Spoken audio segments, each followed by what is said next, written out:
Est-ce que vous connaissez un livre sur le titre Investir pour être libre,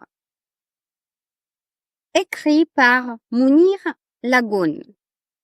Je viens d'acheter ce livre il y a 2 mois chez Cultura parce que j'avais un voucher, donc je suis rentrée, je suis sortie avec 10 livres différents. Donc potentiellement vous avez déjà entendu quand j'en parle dans ma chaîne Cours de négociation. Et ce livre-là m'a touchée parce que c'est vraiment comme l'encyclopédie des gens qui veulent utiliser bien leur argent. Pas uniquement dans le domaine de immobilier, mais en général. Aujourd'hui, je vais vous parler des astuces de négociation.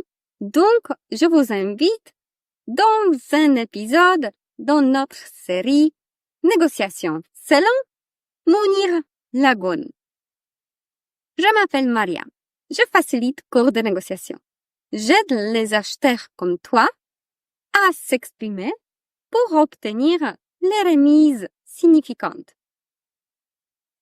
Ce livre-là est dédié plutôt pour un niveau médium ou avancé des gens qui veulent utiliser proprement leur argent. Donc, oui, il y a des vocabulaires, il y a des explications qui sont basiques. Cependant, on ne rentre pas au niveau de débutant. Si il manque des informations, il faudra aller chercher dans un autre livre. Donc, je vais parler dans un autre moment. Ce que fait Mounir donne des trajectoires. Il donne des astuces par où chercher, mais il n'explique pas nécessairement comment chercher. Donc, si le livre possède 340 pages, c'est uniquement sur 2 pages demi qu'il parle de la négociation. Donc, c'est bien l'indication, c'est bien l'indice comment faire, mais bien évidemment, on ne peut pas aller jusqu'au bout d'un sujet si pour chaque sujet, on peut utiliser maximum 2 pages. Donc, je vais vous donner ces astuces dont lui, il parle, mais avant ça, je vous montre quelle est la structure de livre pour ceux qui sont intéressés pour aller plus loin. Donc, il y a première 30 pages, l'introduction sur la finance, après comment faire un budget, comment constituer un matelas de sécurité. Il y a tout un chapitre sur la bourse, sur l'immobilier, sur la crypto-monnaie. Et ensuite, il y a des investissements alternatifs, par exemple, private equity. Tout un chapitre sur la réduction des impôts. Et dernière chose très intéressante, c'est investissez en vous, donc sur l'éducation. Et pourquoi c'est important de dépenser l'argent pour apprendre de nouvelles compétences. Donc, dans le chapitre d'immobilier, il y a ces 2 pages dont je vous ai parlé, comment réussir votre négociation.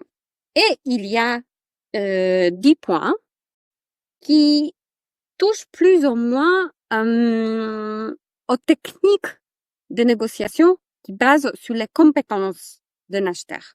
Donc, si vous achetez pour la Nth fois et vous savez qu'il faudra parler de défaut du bien, qu'il faudra parler de la situation du vendeur ou les temps sur le marché, c'est beaucoup mieux d'acheter en fin d'automne, début d'hiver que pendant le printemps et l'été.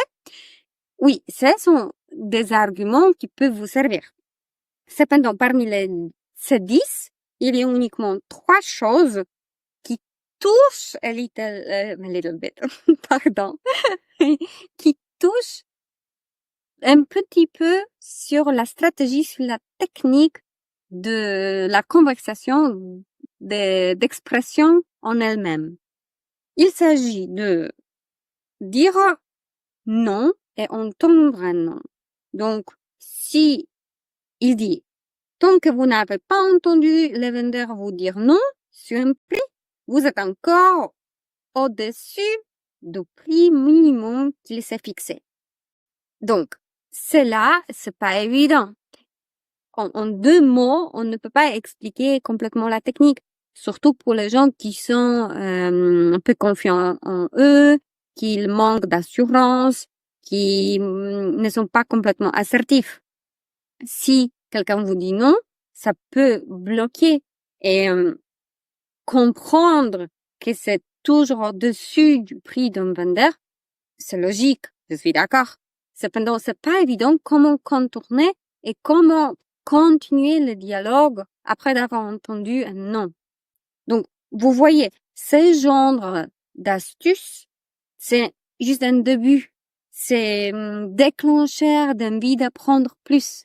Mais pour comprendre et intégrer et après mettre en place ce genre de technique, il faudra un petit peu plus de pratique. Donc, ce que je peux vous dire, ce livre est bien pour avoir un vue globale, pour lire 30 pages par domaine.